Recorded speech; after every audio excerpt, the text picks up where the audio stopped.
Hi everybody, it's David from Doctors of Running, and today we're going to be doing a head-to-head battle between the Mizuno Rebellion Flash 2 and the Adidas Boston 12. Both of these are performance trainers designed to do a little bit of everything from a pace standpoint. Both have stiffening agents, with this one being nylon plated and this one having the energy rods that should be some kind of a plastic compound in there. So a little bit of stiffness there with some flexibility, a little bit of stiffness here with a little bit of flexibility. So respective to their racing shoes at least. Going through specifications here, the Mizuno Rebellion Flash 2 is 35 millimeters of stack in the heel, 34.5 millimeters of stack in the forefoot. You did hear that correctly. This is a 0.5 millimeter drop. Large heel bevel, large toe spring, nylon plated. It does use a dual midsole with the Energy Light Plus in the top here and then Energy Light in the bottom. And so it gives you very bouncy, responsive feel.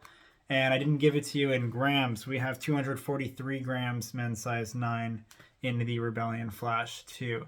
So that's essentially what that comes down to. Adidas Boston 12, another performance trainer, like we said, 37 millimeters of stack in the heel, 30.5 millimeters of stack in the forefoot, 6.5 millimeter drop, and it feels like that. And you have the stiffening agent, wider base, continental outsole, dual midsole as well, Light Strike Pro with more in the forefoot than the heel, and then Light Strike base across the bottom there. Both of these shoes are very similar despite the specification differences. Besides the 0.5 millimeter drop stuff going on, 6.5 and 0.5 are kind of odd numbers, but they have a very similar feel. Now, even though this is 0.5 millimeters of drop, it feels that way, but at the same time, they did a really good job integrating that. That heel bevel, even though it looks really sharp, it's where the plate is lined up here and how it spoons. You transition onto that heel really smoothly, and this Energy Light Plus has some give, and it really just does a little bit to get you onto that midfoot, so you kind of feel like you're constantly hovering over the midfoot. It kind of reminds me a little bit of the M Strike from Skechers, but this seems to have been integrated a little bit better, especially with the plate and the new generation foams. But very rockered ride, very forward feeling, very responsive for the weight. I do feel like this is more secure than the Rebellion Pro one, if for those that have tried that. The outsole is noticeable. I think it does help stiffen it up a little bit. That deep midline groove there really does make you feel a little bit centered. And I think the plate design has also just been done really well, and the upper is also pretty secure.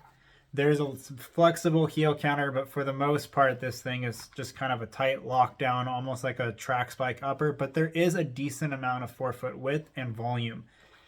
Now, that's also another similarity there with the Boston 12. So when we look at the upper experience, again, flexible kind of heel counter, not even a little bit down the midline there, but there's some give there. So it just really holds its structure there. Tight midfoot, snug lockdown, wide forefoot. I would say the volume's a little bit lower in the Boston 12, kind of more of a performance feel to it. But they both have that tight lockdown through the midfoot, a little bit more roomy in the forefoot, but you feel very connected to these shoes. Now, taking a look at the drop experience and the ride, I kind of alluded to it earlier, but the Rebellion Flash 2 has a very rockered ride, but you do feel centered and you do feel like you're being propelled forward pretty much all of the time. And even at easier paces, it still doesn't feel bad, which is actually a very surprising thing for the design. I think the way the foam gives initially on that initial contact, it smoothens out that transition. Even though it looks really aggressive from the heel, it doesn't feel that way. And so you kind of just feel like you're gently pitched forward and you're kind of hovering over the midfoot and rocking forward. And that feels good at easy paces, and that also feels good when you push down and try and pick up the pace.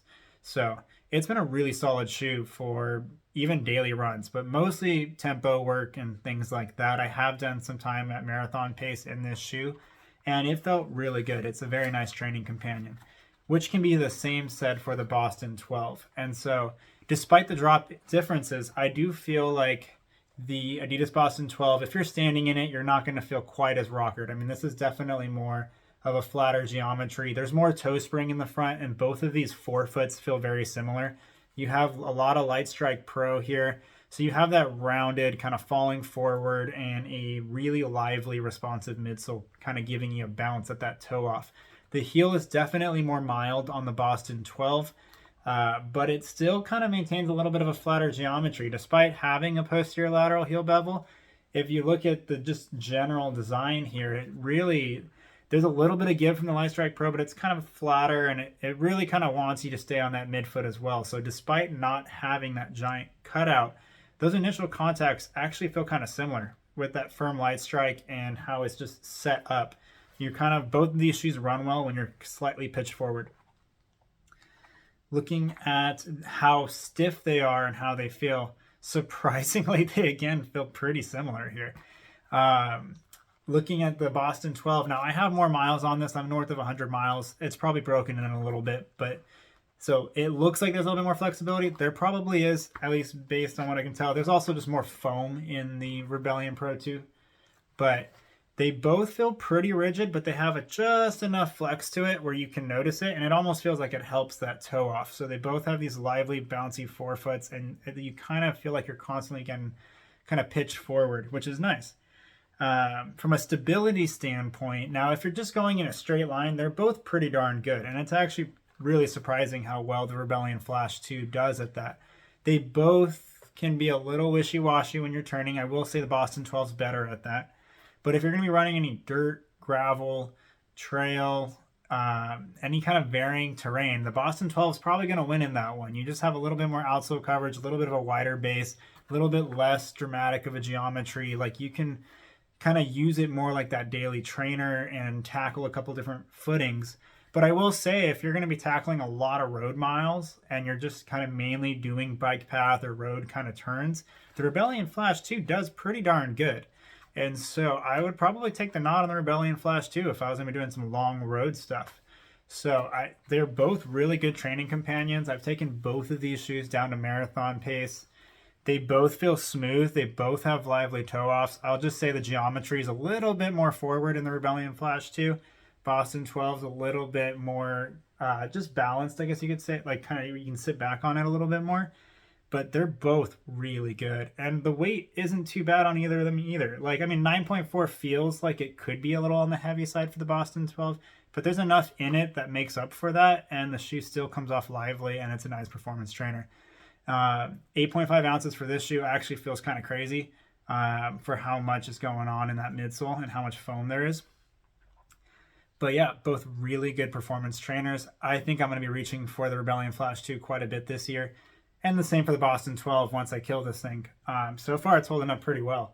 I haven't really had any major outsole, use or breakdown or anything like that. Traction's been pretty good. Liveliness of the midsole's been pretty good. So very excited with what's to come. But for those that have been watching, this was one of my top tempo shoes of the year last year. So for the Rebellion Flash 2 to come in and compare nicely with the Boston 12, that is saying quite a bit. So both really fun shoes, and I'm going to be using both of them coming down the line here. So that's the head-to-head for the Rebellion Flash 2 and the Adidas Boston 12.